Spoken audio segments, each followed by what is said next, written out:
الإخوان السلام عليكم.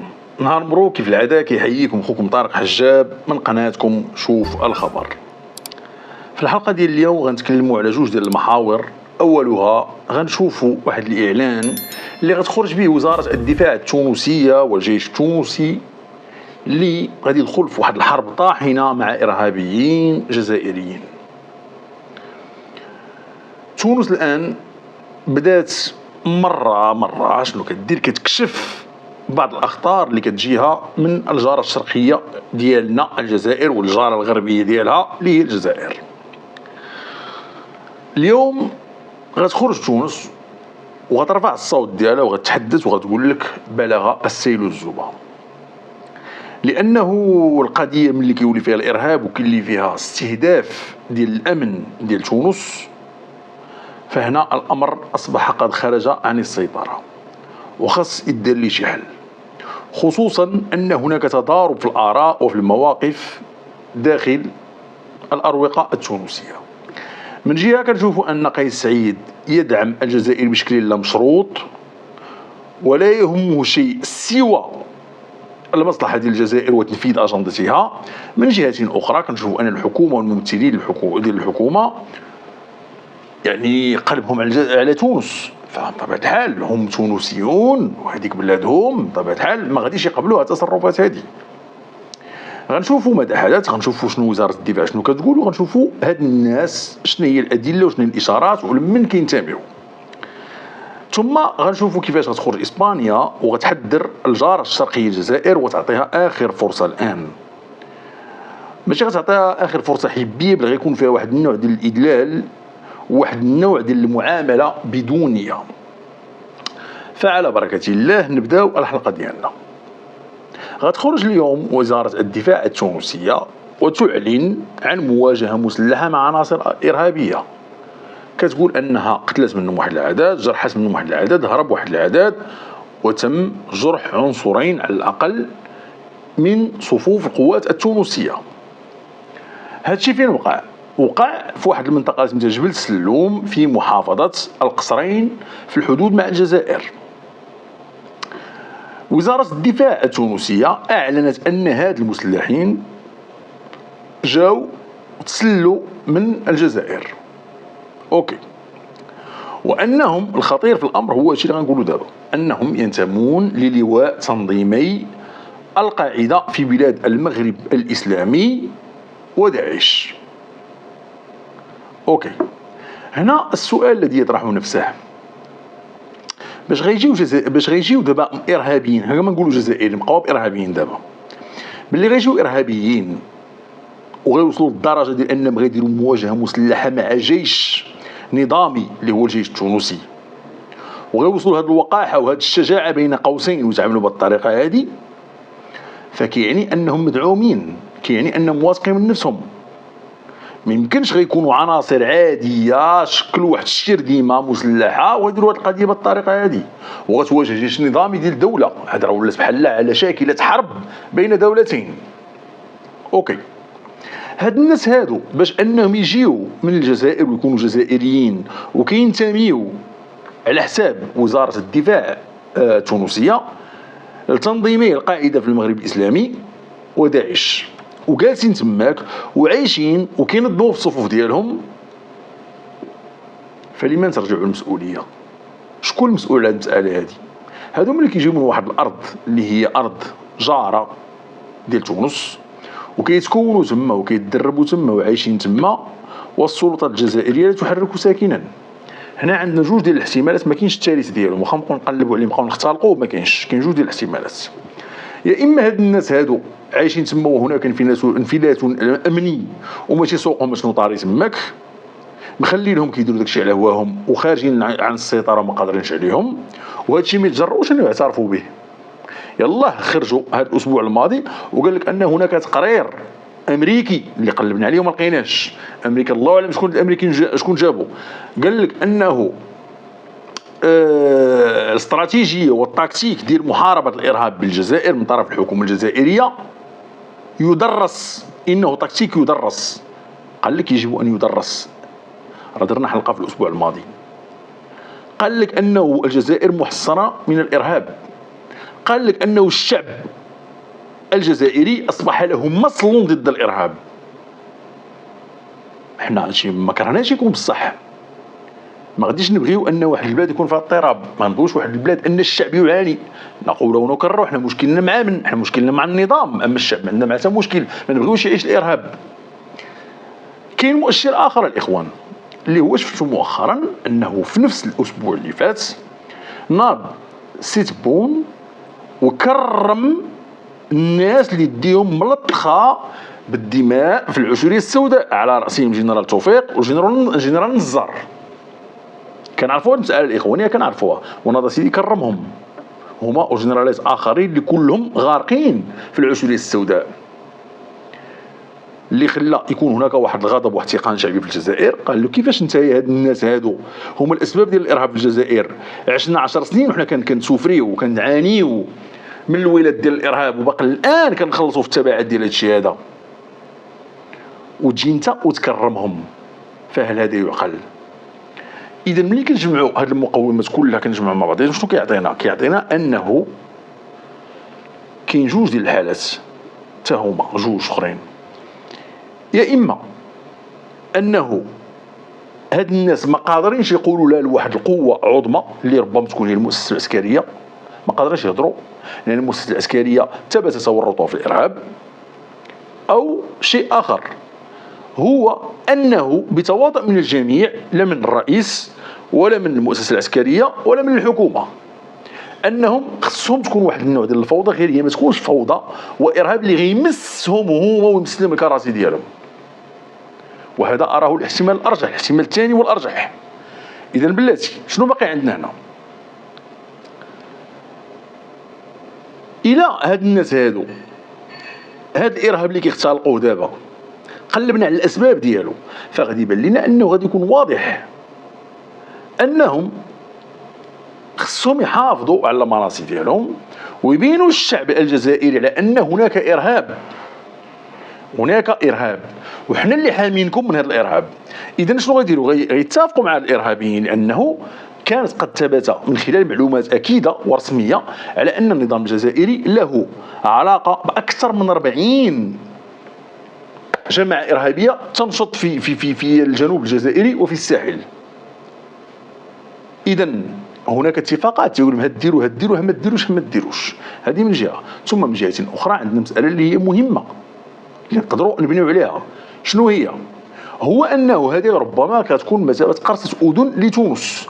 زعما نتوما اللي هضرتوا على الجزائر وقلتوا لنا أننا ما ندخلوش، وقلتوا لنا أننا حنا ما ندعموش قيس سعيد لأنه هنا تبوا ودعموه ولا صلاحية له باش يدعموه وباش يهضر عليه على أنه هو الممثل الوحيد والشرعي لتونس، وهذا الشيء كيبقى أمر بيد التونسيين هما اللي خصهم يتكلموا عليه. يعني أنه الجزائري اللي تحرشتوا بها ها المآل ديالكم، حنا صيفطنا لكم واحد الكميشه غنجربوا بهذ الإرهابيين وغتشوفوا شنو غيوقع. إذن هذا الشيء أنا أرى يعني في نظري بل وأكاد أجزم أن هذا الشيء كان متعمدا. علاش كنقول أكاد أجزم؟ لأن واحد المسألة اللي باقي ما كايناش مؤشرات حقيقية كنخليو داك البينيفيس دو دوت لهاد الناس هادو، رغم أن حنا عارفين شنو كاين، نحن نعرف ما يدور تحت الطاولة. أوكي، الآن تونس خرجت، هناك احتقان كبير في تونس، وخرجت وكتأكد أنها تشعر بقلق بالغ على أمنها، وأنها الآن بدأت حربا حقيقية على الإرهابيين، وكتقول أن هناك مؤشر على انفلات أمني والعودة ديال الإرهاب في هذه المناطق هذه. ملي كنعاود نقول انفلات أمني ومؤشر ديال الإرهاب في هذه المنطقة هذه، فكيعني أنه من ثم لهيه شكون كاينه الجزائر. إذا تونس بنفسها الآن كتلمح على أن هناك انفلات أمني وعودة للإرهاب. أين؟ في الجزائر. لما كتقول عودة للإرهاب في تونس ما كانتش كتعرف الإرهاب، كانت بعض العمليات بحال جميع الدول اللي صنفت مثلا إرهابية، ولكن ما عمرها ما كانت عندها موجود الإرهاب. تونس ما عمرها ما كانت عندها موجود الإرهاب، ولكن الجزائر كانت عندها موجود الإرهاب. إذن هذه العودة ديال الإرهاب اللي كتهضر عليها كتهضر أنها غتكون على الجزائر. دابا هاد الناس أنا بغيت نعرف واحد القضية، ملي كتوصل انت لأي عملة كتعامل بها كيف ما بغيت تكون باش توصل للأهداف ديالك، يعني أين هي المبادئ؟ أين هي حسن الجوار؟ أين هي أمن تونس من أمننا؟ أين هي؟ تحدثت مع صديقي مطار الله وقلت له يجب أن نعيد الأمن والديمقراطية إلى تونس. هذا هو الأمن والديمقراطية اللي كتحدث عليها؟ أنك تسمح للإرهابيين أو تبعثهم باش تخلق البلبلة في أوسط ديال الشعب التونسي الشقيق؟ هذه عندك أنت هي الأخوة وهي العلاقات الطيبة وهي حسن الجوار. لا حول ولا قوة إلا بالله. ودابا هاد العورية مع من تيديرها مع شي دول اللي عارف راسو يقدر يغمق عليهم. اسبانيا دابا الآن من نهار الأزمة ما بين اسبانيا والجزائر بخصوص الصحراء المغربية شنو غادي يوقع؟ بداو كيلعبوا بازدواجيه بمعايير، بداو كل مره يخرجوا بكلمه، مره قال لك ودي قطعنا العلاقات التجاريه وخلاو مبهمه. ملي جات اسبانيا قالت لهم وضحوا الامور، خرج الاتحاد الاوروبي وخرج الناطو قال لهم غنفعلوا الماده 5 الى تزيتوا بالملف ديال الهجره والملف ديال الغاز. ناضو قال لك لا حنا ماشي قصدناش هذا الشيء، حنا ما نقطعوش على الاخوه او الاشقاء الاسبان الغاز ولا اشقاء عندك راه ماشي حنا هما هذوك الاسبانيين اشقاء. لا حول ولا قوه الا بالله. نهارش اخويا كنتو اشقاء ما فراسناش، علمونا نجيو نحضروا في الزروره والسبوع وداكشي كامل. الاشقاء هو اللي قال الدرجه خرجوا من بعد وناضوا سيدي وضحاو بهذاك ايمن عبد الرحمن اللي هو سميتو اللي كان وزير الماليه، لانه هو نفذ فقط القرار ديال تبون والاوامر ديالو في قطع المعاملات البنكيه وتعليق معاهده الصداقه اللي كنهضروا عليها. في الاخر من هذه اسبانيا وخرجت عينيها والاتحاد الاوروبي والناطو وداك الشيء، ناض شدوا ضحى به كيبش فداء وشدوا وطردوا ونزل عليه عقوبات وقال لهم لا حنا ما قلناش اللي يدير هادشي كامل. اوكي دابا اسبانيا دازت عام واحد السرعه قصوى. غيخرج الفاريز اليوم بواحد التصريح، اسمع واحد التصريح، شوف اللي ما كيعطيش راسو قيمه وما كيعطيش راسو احترام شنو كيوقع عليه. خرجت دابا اولا اوروبا بريس شنو قالت لك الجوبيرنو estudia sobre el terreno si Argelia cumple con el desbloqueo de las operaciones bancarias. يعني كتقول لك ان اسبانيا تدرس على الارض اذا كانت الجزائر تلتزم برفع الحظر على المعاملات البنكيه. بلاتي هذا التصريح في حد ذاته راه ماشي تصريح اللي هو عادي. هذا التصريح شنو بغاو يقولوا به هما؟ راه فيه واحد النوع من الادلال الجزائر والنظام الجزائري. علاش كاين هذا الادلال هذا؟ لانه الفاريز خرج وقال لك ندرس مدى التزام الجزائر برفع الحظر على المعاملات التجاريه مع اسبانيا واشار للمعاملات المصرفيه المتعلقه بالتجاره. ولكن بلاتي فين هو المشكل هنا؟ المشكل هو أنه إسبانيا الآن كتعترف أن العلاقات التجارية والمصرفية بين البلدين قد عادت تقريبا لطبيعتها. وتبع معايا دابا أنت، عادت لطبيعتها. إذا ما هو الأجدر وما هو الأصح؟ هو أن إسبانيا ما تتكلمش، صافي عادت لطبيعتها وما تتكلمش. لا ماشي هكاك. إسبانيا ماذا قالت الآن؟ قالت لا حنا ما بغيناش داك ترجع معايا العلاقات لطبيعتها. لا، يجب على الجزائر أن تخرج بتصريح رسمي وبقرار رسمي. ما ترجعش معايا العلاقات وأمام مجتمع الدولي تخرج وتهلل لا درنا الصبنية درنا الهادي لا تقرير المصير لا حنايا المواقف هذه منا. لا ما ديرش هادشي. لا تخرج بتصريح رسمي. واخا رجعات الأمور المجارية لا سيدي أنكم تخرجوا بتصريح رسمي ويكون تصريح واضح من الرئاسة ومن الحكومة اللي كيأكد استئناف العلاقات. وإلا لا حنا باقيين غادي معكم في هادشي هذا. وباش غنمشيو معكم أنها كتلوح بعقوبات هي والاتحاد الأوروبي. ودابا هذه الورطة اللي دخل فيها النظام، هذه الورطة اللي دخل فيها، لأنه دخل في واحد الورطة ولا بين نارين. من جهة واحدة أخرى خصو يحافظ على المألوف ديالو ويحفظو، ومن جهة أخرى يحاول يتجنب عقوبات ويتجنب مشاكل كبيره مع الاتحاد الاوروبي مع اسبانيا. وانت كتعرف اللي شدوهم وداروهم بنصب عيونهم كتعرف شنو غادي يوقع. اذا اصبحوا الان في كارثه، لانه باش نتفاهموا وهذا الشيء كتقولوا دابا الان كتذكر به الصحافه الاسبانيه، كتقول لك ان الجمعيه المهنيه والصحافه على لسان الحكومه الاسبانيه قالت لك ان الجمعيه المهنيه للبنوك والمؤسسات الماليه الجزائريه كانت قد اعلنت في اواخر يوليوز، هادشي راه كنا درنا عليه حلقه الاخوان، في مذكره لها عن تعليق قرار حظر المعاملات المصرفيه التجاريه مع اسبانيا.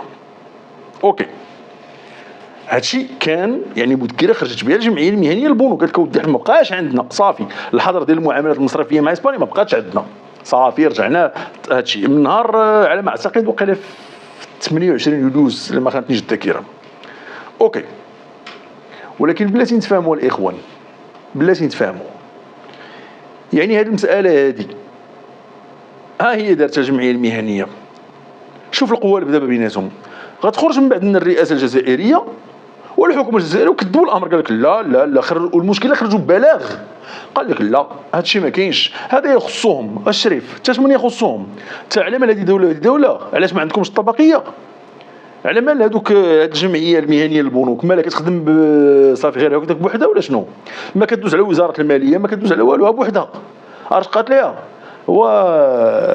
هي غدا حط فلوسك في البنكه، حطهم عند واحد لا بنك، سير عند شي بنك في المغرب بلا ما نذكروا الاسماء، سير عند شي بنك وسير انت ملي كدير طالب فلوسك وداك الشيء كامل تيقول لهم عطوني فلوس، يقول لك ولا سي خو ما عطيتيهمش لي، عطيتيهم لهذاك، راه كيبان لي بحال هكا. ولا سير للسياج سوسيال قول لهم ودي راني عندي معكم حساب راه حاط فيه مثلا، ونقولوا حنا 10000 درهم حاطه عندكم، لا خويا سير قلب على ما عطيتيها. واحد السيد لا كان داير نضاضر وعنده مستاج، واخا سير قلب، لا حنا ما عطيتينا والو، راه هي هذه. واش هادشي واش كاين شويه العقل ولا ما كاينش؟ واش ما كتعرفوش ان هاد الامور هادي كتمشي بطبقيه؟ هذا ماشي خرج رئيس ويقول هذا الكلام، يقول لهم ان الجمعيه المهنيه للبنوك والمؤسسات الماليه الجزائريه تيقول لهم هذا الامر هو قرارها وهادشي كيبقى شغلها، وان بغات تقلب على متنفس كما قال هو. واش هذا الكلام هل يصدر من رئيس عاقل؟ هذا الكلام راه يقولوا انسان امي ما عمره ما دخل المدرسه، وتقدر تقولوا راه ما عندوش العقل، وكيفاش لا داعي باش تكون قريتي، شويه ديال العقل وتقول هذا الشيء راه بزاف، وشويه ديال المنطق. وهذا ما حدث الان، هذا ما حدث. اذا اسبانيا الان كتقول لك العلاقات رجعت، حنا معترفين بها، ما كاين حتى مشكل، حنا ما بقيناش كنهضروا تجاريين، الان راه ولينا كنهضروا دبلوماسيا، جوازنا المجال التجاري ساليناه، حنا حلينا المشكل وما خلقش لنا مشكل. المشكل فين كاين دابا؟ هو في المجال او في الجانب الدبلوماسي، يعني خص تكون هناك وضوح وتجي وتعترف امام المجتمع الدولي انك تراجعتي عن الغي ديالك، تراجعتي على هذا الاستفزاز ديالك، وانه داك الكلام اللي باغي تبين للعالم وكتخرج كتهلل وكتصفق وكتزمر كتقول لهم لا راه حنايا عرفتي درنا صبنيه راه حلقمناها ودرنا هادشي، لا سيدي هذا الكلام غتسحبوا. وشكون غيسحبوا؟ خصنا تقرير وخصنا قرار وخصنا بيان وبلاغ واضح من عند من عند الرئاسه ومن عند الحكومه. اسبانيا الان كتلوح بعقوبات، الاتحاد الاوروبي والمفوضيه الاوروبيه كيلوحوا بعقوبات، وهما الشيء يديروا دابا حدهم تيهلوا وكيصفقوا. مالك قال لك كنتسناو نهار 28 اوت كنتسناو الزياره ديال ماكرون. شوف نقول لك واحد القضيه، الزياره ديال ماكرون 28 اوت راه ما بقى ليه والو. هادشي اللي كنهضروا عليه دابا الان غادي تكون زياره بروتوكوليه، هذه الا جا زياره بروتوكوليه تتخللها بعض الجولات في الجزائر العاصمه، تتخللها بعض التحيه ديال الاستعلاء من عند ماكرون كيدير لهم ديك ها وكيدير لهم ديك الضحكه الصفراء. هادشي اللي غادي يكون. اما شيء دبلوماسي يذكر، نتيجه دبلوماسيه تذكر، فانا استبعد هذا الامر هذا، انا استبعد هذا الامر. نقول لك واحد القضيه، الشعب الجزائري محتاج الزياره ديال ماكرون، الشعب الجزائري محتاج مواقف دبلوماسيه اللي كتزيد بهذا القدام، كيحتاج مواقف مشرفه اللي كترفع عليه راسو بلا ما ندخلوا في حوايج اخرين. هذا ما يحتاجه الشعب الجزائري. اما الزياره ديال ماكرون ما غادي تزيدوا ما غادي تنقصوا ما غادي حتى شي حاجه. كانت هناك مشاريع او اشياء من هذا القبيل تبارك الله واحسن الخالقين، اما باش ندير تقارب مع واحد اللي ناض سب الشعب وناض طيح من الذاكره وطيح من الذاكره ديال الشهداء الابرار رحمهم الله وديال الناس اللي توفاو في سبيل استقلال ديال ذاك الوطن، فكيبان لي انه هذه قمه العار. وباش انني نسامح في التعويضات ونسامح في الاعتذار على الاقل، وباش انني نقبل ان الحركيين اللي كانوا خونه او لا يزالون يعتبرون خونه نقبلهم انهم يجيو الجزائر تحت الحمايه ديال السلطات الجزائريه ويتجولوا وسط الجزائريين في مرسوم. هذا غيوقعوا تبون راه اتفق مع ماكرون غيوقعوا هادشي اللي غادي يوقع. فكيبان لي انه الجزائري المواطن الجزائري ما محتاجش هادشي هذا، كيبان لي المواطن الجزائري ما محتاج هادشي هذا، يعني محتاج اشياء اخرى. والان شوف على كارثه وشوف على طامه كبرى حطوا راسهم فيها. هما ولاو عندهم العداوه مع الاتحاد الاوروبي، ها الاتحاد الاوروبي كيقلب الان على انه ينزل على بعقوبات، ها اسبانيا تلوح بعقوبات، ودابا خصهم يقلبوا على مخرج.